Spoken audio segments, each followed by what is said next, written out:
ভূমি বিবাদক কেন্দ্ৰ কৰি দুই পক্ষৰ মাজত প্ৰচণ্ড মাৰপিটৰ ঘটনা আৰু এই প্ৰচণ্ড মাৰপিটত দুই পক্ষৰ পুৰুষ মহিলাসহ 15 গৰাকীকৈ লোক আহত হৈছে দক্ষিণ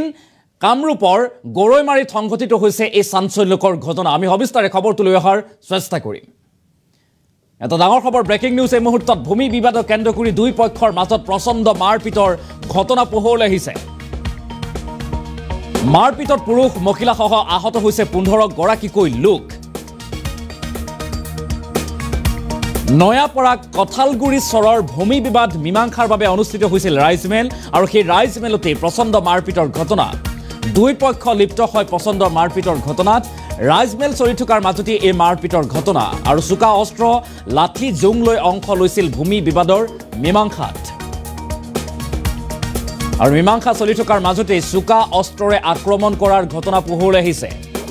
যি ঘটনা কেন্দ্ৰ কৰি উত্তপ্ত পৰিৱেশে বিৰাজ কৰিছে দক্ষিণ কামৰূপৰ গৰৈমাৰী পুখুৰীপাৰ গাঁৱত এই মাৰপিটৰ ঘটনা পোহৰলৈ আহিছে আৰু আহতসকলক গৰৈমাৰী সামূহিক স্বাস্থ্য কেন্দ্ৰত ভৰ্তি কৰোৱা হৈছে পুনৰবাৰলৈ কৰিছো এটা ব্ৰেকিং নিউজ এই মুহূৰ্তত ভূমি বিবাদক কেন্দ্ৰ কৰি দুই পক্ষৰ মাজত প্ৰচণ্ড মাৰপিটৰ ঘটনা পোহৰলৈ আহিছে আৰু ভূমি বিবাদক কেন্দ্ৰ কৰি এনেদৰে মাৰপিটত লিপ্ত হয় দুই পক্ষ নয়াপৰা কঠালগুৰি চৰৰ ভূমি বিবাদ মীমাংসাৰ বাবে গৰৈমাৰী পুখুৰীপাৰ গাঁৱত এখন ৰাইজমেল অনুষ্ঠিত কৰা হৈছিল আৰু সেই ৰাইজমেলতে প্ৰচণ্ড মাৰপিটৰ ঘটনাত লিপ্ত হয় দুটা পক্ষ আৰু ৰাইজমেল চলি থকাৰ সময়তে গৰৈমাৰী সত্ৰ গাঁৱৰ আব্দুৰ ৰহিমৰ ফৈদে চুকা অস্ত্ৰ আৰু লাঠি জোং লৈ অতৰ্কিতভাৱে বাণীজালিৰ ফৈদক প্ৰচণ্ডভাৱে আক্ৰমণ কৰে আৰু ফলত দুইটা ফৈদৰ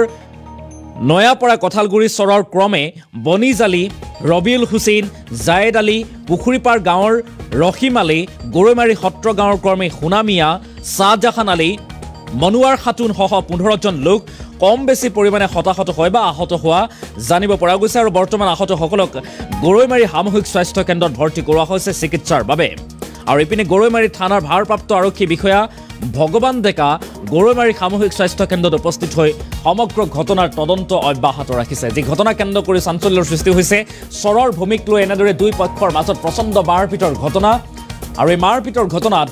আহত হৈছে দুই পক্ষৰ পুৰুষ মহিলাসহ 15 গৰাকীকৈ লোক আৰু আহতসকলক এতিয়া চিকিৎসালয়ত ভৰ্তি কৰোৱা হৈছে চিকিৎসাধীন হৈ আছে বুলি জানিব পৰা গৈছে আৰু কালি নিশাৰ ভাগত সংঘটিত হোৱা এই ঘটনা কেন্দ্ৰ কৰি এতিয়া উত্তপ্ত পৰিৱেশে বিৰাজ কৰিছে অঞ্চলজুৰি চাঞ্চল্যৰ সৃষ্টি হৈছে মন্তব্য আছে আমি মন্তব্য আগবঢ়োৱাৰ চেষ্টা কৰিম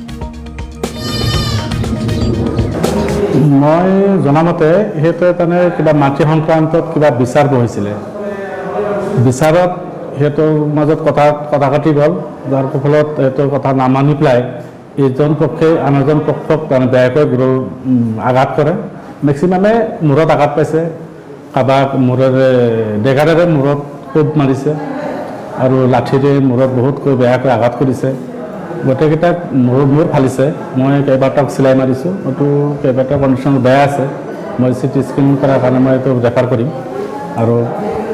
মোটামুটি এতিয়ালৈকে সদ্যহতে 15 জনমান আহিছে এতিয়াৰ পাছত কি হয় ক'ব নোৱাৰোঁ সদ্যহতে 15 জন মই চাইছোঁ মই এই আমাৰ নয়াপৰা কঠালগুৰি চৰত কিবা এটা মাটি লৈ এই শুক্ৰবাৰ দিনা 12টা বজাত কিবা এটা কাজিয়া হৈছিল এই সোণাউদ্দিন নামৰ আৰু তফিজ নামৰ মানুহৰ লগত আমি এইটো বস্তু মীমাংসা হোৱাৰ কাৰণে আমাৰ এই পুখুৰীপাৰ যিটো জামি মছজিদ আছে তাতে আমি বহিছোঁ গোটেইখিনি ৰাইজ লৈ যে বস্তুটো মীমাংসা হ'ব লাগে তাতে আমাৰ এক্স জিলা পৰিষদ আমিৰ চানো আছিল আৰু বিশেষ গণ্যমান্য ব্যক্তি অজয় তেখেতসকলো আছিল আৰু তেতিয়া থাৰ্ড পাৰ্চন এটা মানুহে আহি আমাৰ এই ৰহিমহঁতে মানে এনেই আহি কাজিয়া এটা লগাই দিলে তাৰপিছত গণ্ডগোলটো লাগি গ'ল মানে পুৰা মাৰিছে মোক বেয়াকৈ মাৰিছে মোৰ 10টামান চিলাই কৰিছে তাতে ডক্টৰেও ক'ব পাৰিব আৰু আমি ইনজৰ্ড হৈছোঁ বহুখিনি এইটো আমি কি ক'ম মানে বেয়া এটা বস্তু যদি মীমাংসা হোৱাৰ কাৰণে বহাৰ পিছতো যদি এই ৰহিম আৰু আমাৰ তাৰ নামটো কি আছিল এই মাছৰ ব্যৱহাৰ কৰে তেখেতৰ বাহিৰতৰ লগত আৰু তেখেতৰ বাহিৰতে একদম শ্বাহজাহান ফুল্লি প্ৰিপ্লেন কৰি তেখেতসকলে পিলপিলিত অস্ত্ৰ শস্ত্ৰ লৈ আহি আমাক প্ৰিপ্লেনযুক্ত মাৰিছে মই জনামতে হেতু মানে কিবা মাটি সংক্ৰান্তত কিবা বিচাৰ বহিছিলে বিচাৰত সিহঁতৰ মাজত কথা কাটি গ'ল, যাৰ ফলত সিহঁতৰ কথা নামানি পেলাই